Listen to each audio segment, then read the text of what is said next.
नमस्कार, आप देख रहे हैं न्यूज 18 राजस्थान। आपके साथ मैं हूं अभिषेक। कोरोना संकट और लॉकडाउन के बीच पीएम मोदी आज एक बार फिर देश को संबोधित करेंगे। पीएम मोदी रात 8 बजे देश से मुखातिब होंगे और सरकार की ओर से कोरोना को रोकने के लिए उठाए जा रहे कदमों के बारे में बताएंगे। इस दौरान लॉकडाउन पर भी अहम ऐलान किया जा सकता है। सूत्रों से खबर है कि पीएम मोदी की ओर से आज लॉकडाउन के चौथे चरण का ऐलान किया जा सकता है। इस चरण में लोगों को ज्यादा छूट दी जा सकती है। साथ ही पीएम मोदी देश के सामने सिलसिलेवार लॉकडाउन एग्जिट प्लान का ऐलान भी कर सकते हैं। इसके अलावा लोगों से सोशल डिस्टेंसिंग का पालन करने की अपील जो वो लगातार कर रहे हैं, एक बार फिर से वो कर सकते हैं। तो महज 1 घंटे बाद पीएम मोदी देश को संबोधित करने वाले हैं। अब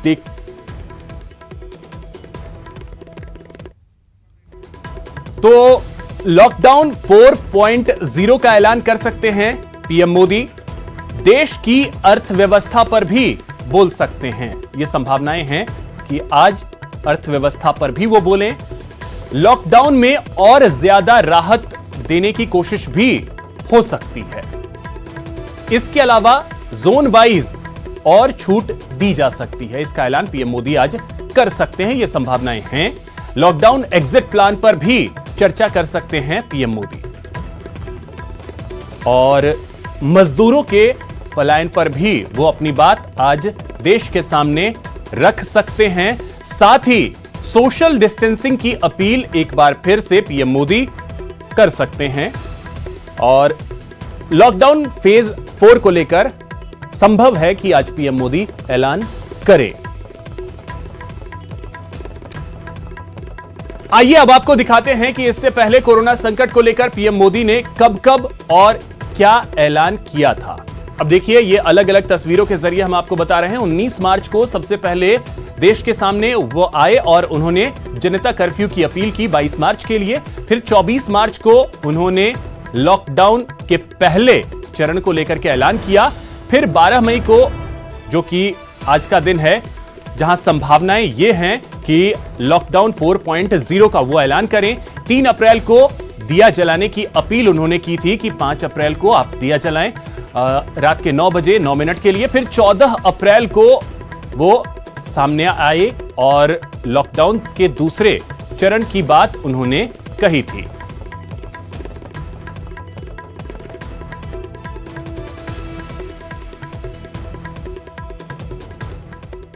तो थोड़ी ही देर में पीएम मोदी देश को संबोधित करने वाले हैं। क्या कुछ संभावनाएं हैं? इस वक्त हमारे सहयोगी अनिल जुड़ रहे हैं दिल्ली से और बाबूलाल धायल इस वक्त हमारे साथ जुड़ेंगे जयपुर से। सबसे पहले अनिल, आपके पास आना चाहेंगे, आपसे समझना चाहेंगे क्या उम्मीद आज देश करे कि क्या पीएम मोदी हो सकता है लॉकडाउन फेज 4 का ऐलान कर दें? जी, मैं आपको बताना चाहूँगा कि कल जब 6 घंटे के करीब राज्यों के मुख्यमंत्रियों के साथ मैराथन बैठक की थी प्रधानमंत्री नरेंद्र मोदी ने, इसके बाद आज जब देश को संबोधित करने जा रहे हैं, अब कुछ मिनट ही रह गए हैं, 1 घंटे से भी कम का समय रह गया है। तो ऐसे में जो लग रहा है कि प्रधानमंत्री नरेंद्र मोदी प्रवासी मजदूरों को लेकर एक संदेश देने की कोशिश करेंगे कि जो प्रवासी मजदूर जहाँ हैं वो पैनिक ना हो। उन्हें अगले 8 दिन 10 दिन, चूँकि जिस तरह से श्रमिक ट्रेनों की संख्या लगातार धीरे धीरे बढ़ती जा रही है, श्रमिक स्पेशल ट्रेनों की, उन्हें उनके डेस्टिनेशन तक पहुंचाने की बात प्रधानमंत्री नरेंद्र मोदी के संबोधन में देखने को और सुनने को मिल सकता है। इसके अलावा मैं बताना चाहूंगा जो लॉकडाउन 4 है, यानी लॉकडाउन 4.0, इसकी खाका भी आज देखने को मिल सकता है। संभव है कि जो आज के संबोधन में ये देखने और सुनने को मिले कि कुछ गतिविधियों को छूट मिल सकती है। जिस तरह से हमने देखा कि लॉकडाउन 1, लॉकडाउन 2, लॉकडाउन 3 में जिस तरह से गतिविधियों को छूट मिलती रही, जो कामकाज हैं उनको छूट मिलती रही। हालांकि सोशल डिस्टेंसिंग की बात उन्होंने कहा कि इसे पालन किया जाना चाहिए, खास करके तब तक जब तक वैक्सीनेशन इसकी तैयार ना हो जाए। तो ऐसे में ये जरूर है कि इस बार आज के संबोधन में ये सारी चीजें देखने को मिल सकती है, क्योंकि प्रधानमंत्री नरेंद्र मोदी ने कल एक नारा दिया था कि जान से लेकर जग तक, यानी जान की हिफाजत करते हुए हमें जग के बारे में भी सोचना है। तो ऐसे में सोशल डिस्टेंसिंग एक बड़ा फैक्टर हो जाता है, खास करके कोरोना फैलाव को रोकने के लिए, क्योंकि संक्रमितों की संख्या 70,000 के पार कर गई है। तो ऐसे में ये जरूर है कि आज के संबोधन में ये देखने को और सुनने को मिल सकता है कि किस तरह से सोशल डिस्टेंसिंग को मेंटेन करते हुए, या संभव संभव है कि आज के संबोधन में राज्यों ने जिस तरह से, कुछ राज्यों ने ये मांग रखी थी केंद्र सरकार से कि उन्हें ये अधिकार दिया जाना चाहिए कि वो जो लॉकडाउन है उसकी नियमावली बनाए या फिर कुछ गतिविधियों में छूट दिया जाए, तो संभव है आज के संबोधन में ये भी देखने और सुनने को मिल सकता है। इसके अलावा जो गतिविधियां हैं उसमें छूट मिलने की संभावना है। उम्मीद है कि आगे जो गतिविधियां हैं, खास करके रिटेलर्स के लिए, जो छोटे फैक्ट्रीज हैं, जो इकोनॉमी रन करने के लिए जरूरी है, उन सब चीज़ों के लिए गतिविधियों में आज कुछ उसमें ईज देखने को मिल सकता है। जी बिल्कुल, उन चीजों में ईज मिल सकता है। बाबूलाल, आपके पास आना चाहेंगे। अब जरा एक चीज आपसे समझना चाहेंगे कि कल जब मुख्यमंत्रियों के साथ पीएम मोदी ने चर्चा की थी, तकरीबन 6 घंटे तक उन्होंने मुख्यमंत्रियों के साथ वीडियो कॉन्फ्रेंसिंग की और स्थिति को समझा। अशोक गहलोत प्रदेश के मुख्यमंत्री ने भी बहुत सारी बातें जो हैं वो रखी थी। आपके पास आना चाहेंगे। उससे पहले इस वक्त हमारे साथ अर्चना शर्मा जी, कांग्रेस नेत्री हैं, वो हमारे साथ जुड़ गई हैं। अर्चना जी, बहुत बहुत स्वागत है आपका न्यूज 18 राजस्थान पर। धन्यवाद। अर्चना जी, आपसे जानना चाहेंगे कि प्रधानमंत्री नरेंद्र मोदी कुछ ही देर बाद देश को एक बार फिर से संबोधित करने वाले हैं। राजस्थान के परिप्रेक्ष्य में अगर देखा जाए तो क्या उम्मीदें आज हैं पीएम मोदी से राजस्थान को? देखिए, कोरोना संकट काल में माननीय प्रधानमंत्री महोदय ने अनेकों बार संबोधित किया देश जी, और जब भी उन्होंने संबोधित किया तो उन्होंने हमसे उम्मीद की कि हम सदाशयता और संयम और सभी तरह की जो भावनाएं उनको अभिव्यक्त करते हैं नागरिक के तौर पर। परंतु सब जानते हैं कि आज कोरोना क्राइसिस के कारण, एक नॉन इकोनॉमिक फैक्टर के कारण पूरे देश की इकोनॉमी को इम्पैक्ट हुआ है। और जब उन्होंने वीसी की मुख्यमंत्री महोदय के साथ, तो मुख्यमंत्री जी ने जो सजेशंस दिए उनमें से कुछ को बिलेटेडली उन्होंने एक्सेप्ट किया। यदि समय पर करते तो माइग्रेंट लेबर की ऐसी स्थिति नहीं होती। मैं समझती हूँ कि इकोनॉमी पूरी तरह से स्ट्रैप्ड है और ऐसे में राज्यों को एक बहुत बड़े फाइनेंशियल पैकेज की आज आवश्यकता है हर क्षेत्र को उबारने के लिए, चाहे वो एग्रीकल्चर सेक्टर हो, एमएसएमई हो, इंडस्ट्री हो, मध्यम वर्ग हो, गरीब तबका हो, सबके लिए इकोनॉमिक एस्पेक्ट जो है बहुत क्रिटिकल है। ऐसे में उम्मीद करते हैं कि जो फर्स्ट पैकेज आया था 1.7 लाख करोड़ का, वो तो देखिए ड्रॉबैक थी प्रीवियस बजटेड पॉलिसीज की, उसमें कोई विशेष बात नहीं थी। लेकिन आज दरकार है कि एक क्रेडिट गारंटी फंड बनाया जाए एमएसएमई के लिए, जो पहले डिमोनेटाइजेशन जीएसटी से त्रस्त थे, उनकी और बहुत ज्यादा स्थिति खराब है। उन्हें रिवाइव करने के लिए उनके कॉस्ट को बेयर करा जाए और प्रोडक्शन शुरू करने के लिए एक गारंटेड फंड को इंश्योर करे सरकार, ताकि क्रेडिट फ्लो हो सके उनके लिए। इसी प्रकार से बड़ी जो इंडस्ट्रीज है उनके लिए कहा तो जा रहा है कि आईबीसी को हमने सस्पेंड कर दिया 6 महीने के लिए, लेकिन उन सब का भी इवैल्यूएशन इस आधार पर होना चाहिए कि वो लॉकडाउन अफेक्टेड कंपनीज या इंडस्ट्रीज हैं, तो उन पर बहुत संवेदनशीलता के साथ विचार करके उनकी भी सहायता की जानी चाहिए। इकोनॉमी पटरी पर आएगी, लॉकडाउन को एग्जिट कैसे करना है इस पर विचार होना चाहिए। माननीय मुख्यमंत्री महोदय ने कल वीसी में ये भी कहा था कि जोन्स को डेजिग्नेट करने की जो पावर्स है स्टेट को दी जानी चाहिए। तो मेरा ये मानना है कि जो भी सजेशंस उनके पास हैं उन्हें तो वो आत्मसात करे ही करे, लेकिन देश की अर्थव्यवस्था को उबारने, ये लाइवलीहुड नहीं है। जी, एक और चीज, इकोनॉमी को रन करने के लिए यह बेहद जरूरी है कि जो पूरी तरीके से रफ्तार थम गई है या यूं कहें कि रुक गई है, क्या लगता है उसे किस तरीके से आगे बढ़ाया जाना चाहिए? क्योंकि मुख्यमंत्री अशोक गहलोत ने, जिसका आपने जिक्र किया कि राज्यों पर अगर छोड़ा जाए, जोन वाइज स्थिति को अगर राज्य सरकारें कर सकेंगी तो शायद बेहतर होगा। तो क्या लगता है अब आज का जो उनका संबोधन है उसमें उम्मीद हम कर सकते हैं कि राज्यों पर भी यह स्थिति छोड़ी जा सकती है?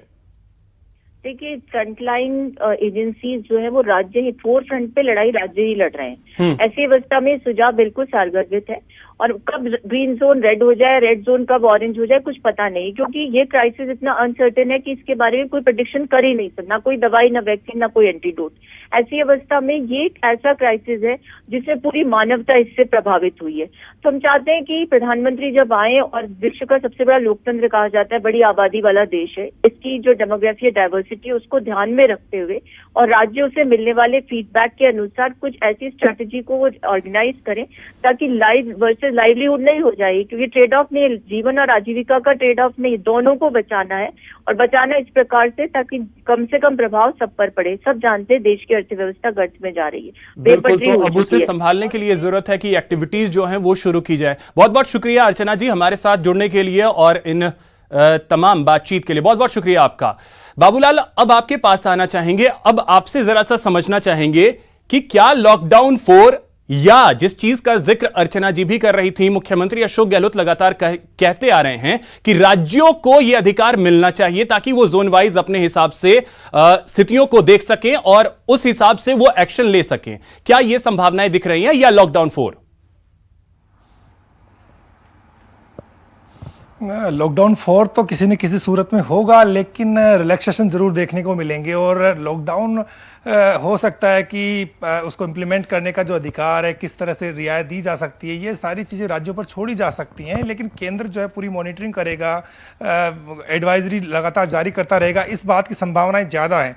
लेकिन आज जब पीएम मोदी अपना संबोधन शुरू करेंगे तो कोरोना वॉरियर्स का वो शुक्रिया अदा करेंगे, क्योंकि जो आशंकाएं जताई जा रही थी अमेरिका, ब्रिटेन और इटली, स्पेन के जैसे हालात हुए थे और देश की जनता बहुत ही आशंका में थी कि भारत के कहीं इस तरह के हालात ना हो जाए, तो वो उस स्थिति में तो भारत पहुंचा नहीं, कम्युनिटी ट्रांसमिशन नहीं हुआ।